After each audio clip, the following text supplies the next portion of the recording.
Salam hər kəsə, sizi Almaniyadan salamlayıram. Bəli, doğru eşitdiniz, Almaniyadan. Uzun müddətdir video çəkilişləri gəlmirdi, YouTube'a videolar qoymurdum. Təbii ki, bunun da səbəbləri var. Yəni, buraya gəlmək üçün uzun müddət Alman dili oxuyurdum. Eyni zamanda həyatımda universitet, imtahanlar və digər bəzi məsələlər də var idi ki, məhz bu səbəblərdən YouTube'a, sosial mediaya çox da vaxt ayıra bilmirdim, düzünü desəm. Ağlıma gəlirdimi, gəlmirdimi desəm, təbii ki də gəlirdi YouTube'a video çəkilişləri. Yəni, məni izləyən insanlardan da yəni, sağ olsunlar, maraqlanırdılar, görürdüm. Yazırdılar ki, niyə video çəkilişləri gəlmir? Təbii ki, cavab verə bilərdim, amma dedim, ən yaxşısı bunu video ilə başa salım. Dediyim kimi, yəni biraz dil məsələləri var idi. Dil öyrənmə və sair vaxt ayırdığım səbəbi ilə çox da video çəkilişlərinə vaxt ayıra bilmirdim. Ümumiyyətlə, bu videoda sizlə biraz Almaniya ilə bağlı söhbət eləmək istəyirəm. Çox insan Azərbaycanda yaşayan, əsasən də cavan insanlar xaricə köçmək istəyir. Xaricdə yaşamaq, xaricdə işləmək və s. kimi bir çox məsələlər. Bu hamının ağlından keçən suallardan biridir. Hər kəs bunlar haqqında bir fikir bildirir. Çox gözəl maşın idi. Bunlar haqqında bir fikir bildirir ki, necə oxuya bilərsiniz, necə işləyə bilərsiniz. Bir sözlə desək, uzatmadan, asan bir şəkildə, mən yəni yalan danışmağı xoşlayan biri deyiləm. Yəni nə varsa odur. Ona görə qısa konkret sizə deyim. İşləmək istəyirsinizsə xaricə gəlmək üçün, Alman dilini bilməyiniz məcbur deyil. Bilə də bilərsiniz, bilməyə də. Amma bilməyinizi məsləhət görərdim. Eyni zamanda təkcə iş üçün yox, təhsil yolu ilə də gəlmək istəyən bir çox cavan insanlar var. Cavan deyəndə mən yəni yaşıtlarımız belə deyək. Onlara da məsləhət görərdim. Əgər ingilis dilini bilirsinizsə, IELTS verə bilərsiniz. IELTS şəklində rahatlıqla Almaniyaya gələ bilərsiniz. Əks təqdirdə sizə Ausbildung məsləhət görərdim. Bunlar haqqında da qısa bir məlumat verim. IELTS sadəcə ingilis dili imtahanıdır. Orada sizin dinləmə, oxuma, danışıq, yəni bu kimi bacarıqlarınız əsasən yoxlanılır. Və təbii ki, reading, listening, speaking, bir də nə idi, yadımdan çıxdı. Yəni ağlıma hazırda üçü gəlir. Azərbaycanda səhv eləmirəmsə 2 yerdə bunun imtahanları keçirilir. İngilis dilini kifayət qədər yaxşı bilməlisiniz. Ən azından B2 səviyyəsində. Ən minimal halda B1, amma B1 kifayət deyil. Düzün desəm B2-yə qaldırmalısınız dilinizi. Da yəni rahat olmağınız üçün. Ondan sonra da 3 ay, 5 ay, yəni gücünüz çatırsa lap 1 il gedərək dilinizi inkişaf elətdirə bilərsiniz. Burada da gözəl bir Porsche var. Gedərək, ondan sonra özünüzü nə vaxt rahat hiss eləsəz, IELTS imtahanını verərək, rahatlıqla, yəni balınızı əldə eləyərək başvura bilərsiniz universitetlərə oxumaq üçün. Yaş limiti mən bilən yoxdur. Yəni, əgər 18 yaşınız varsa artıq, rahatlıqla tək başınıza başvura bilərsiniz. Hər hansısa bir şeyə ehtiyacınız yoxdur. 16-17 yaşlarında da deyəsən getmək olur. Əsasən 17-ni deyəsən olmalıdır. Amma onun üçün də ailə icazəsinə ehtiyac var. Amma 18 sizə rahat şəkildə, yəni istədiyiniz ölkədən qəbul gəlsə gedib oxuya bilərsiniz rahatlıqla. Gələk Ausbildung məsələsinə. Ausbildung nədir?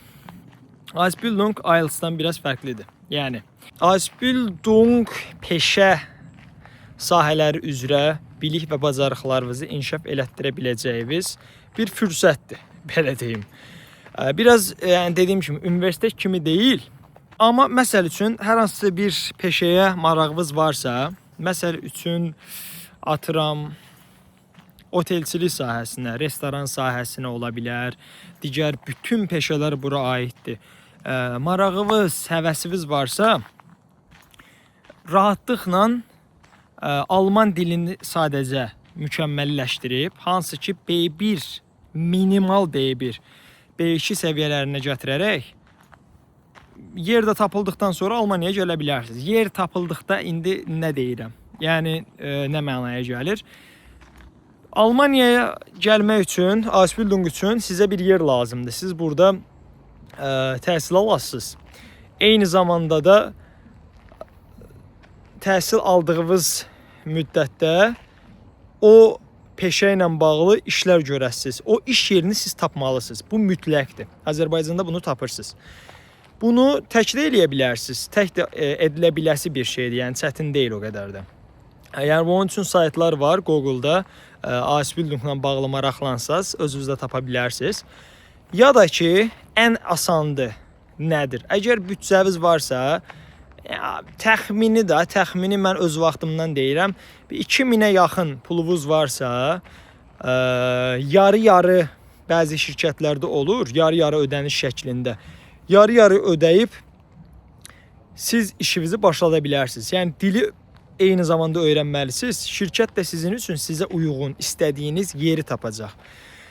İndi sizə burada nə qalır? Yer tapıldı deyək. Okay. Yer tapıldı. Ondan sonra sizin intervyunuz olacaq. Bütün intervyu alman dilində keçirilir. Alman dilini ona görə mükəmməl şəkildə bilməlisiniz və qaçışınız yoxdur. Yəni mütləq biləsiniz, bilməlisiniz, məcbursuz. Belə deyim, çox insan var. Bəzi şirkətlər və s. var, belə işləri görür. Hansı ki, indi nə demək istəyirəm? Onlar sizə kömək eləyir. Sizin də dil biliyiniz zəifdir. Zəif olmasına baxmayaraq Almaniyaya gəlirsiniz. Okey, bura kimi bir problem yoxdur. Amma onu deyərdim ki, qəti surətdə sizə məsləhət bilmərəm ki, alman dilini bilmədən Almaniyaya gəlməyi. Niyə? Almaniyadakı millətlər, insanlar əsasən alman dilində danışırlar. Alman dilində danışan digər bir vətəndaşı gördükləri zaman da hörmət eləyirlər. Zəifdə danışsaz, gücdə danışsaz, onlar sizə hörmət eləyir və sizi onsuz da anlayırlar. Siz sadəcə bu yoluna özünüzü inkişaf elətdirə bilərsiniz. Etməli olduğunuz şey ikinci olaraq sadəcə dediyim kimi alman dilini inkişaf elətdirməlisiniz.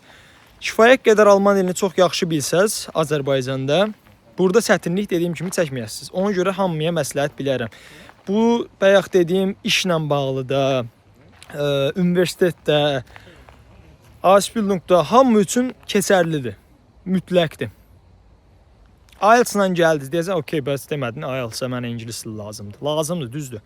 Amma sabah biri gün indi IELTS-la okey, gəldin, elədin, işləsən, biri ilə ünsiyyət qurmaya çalışsan, sən Almaniyadasan. Hamı Almanca danışır. Ona görə də mütləqdir ki, əgər kimlənsə ünsiyyət qurmaq istəsən, işləsən, eləsən, çətinlik çəkməyəsən deyə. Rahat özünü hiss eləməyin üçün biraz özünü sadəcə əziyyətə verib dil öyrənməlisən. Dil öyrənmək təbii ki də asan bir proses deyil. Hələ ki alman dilini öyrənmək əslində asan deyil. Amma əgər istəyirsinizsə, yəni xaricə gəlmək mütləqdir. Yəni qaçış yolunuz yoxdur, belə deyim. Sadəcə bu videonu da çəkdim.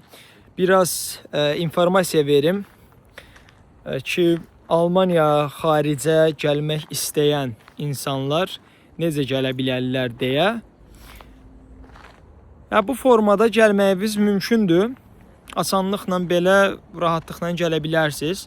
Burada da qalmaq, uzun müddətli yaşamaq üçün yenə də alman dilini bilmək mütləqdir. Bir sözlə videoda bu verdiyim məsləhətlərin hamısı alman dilinə bağlıdır. Neyin əsas eləyin, o dili öyrənməlisiniz. Sizin yaxşılığınız üçün deyirəm ki, yəni bunu eləyin. Yəni cəmaət deyir, narahat olmayın və s. belə olacaq, elə olacaq. Yəni mən dediyim kimi sizi aldatmaq istəmərəm. Yəni olanı deyirəm ki, budur. Ona görə hamıya məsləhət bilirəm. Və videonu da artıq yavaş-yavaş burada sonlandırmaq istəyirəm. İnşallah bundan sonra da çalışacağam özümlə bağlı motivasiya videoları ilə, hansı ki bizim səhifə ilə əlaqədar olan videoların davamı gəlsin. Sizin hamınızı da digər videolarda gözləyirəm. Hələlik uğurlar arzu edirəm sizə. Hələlik sağ olun.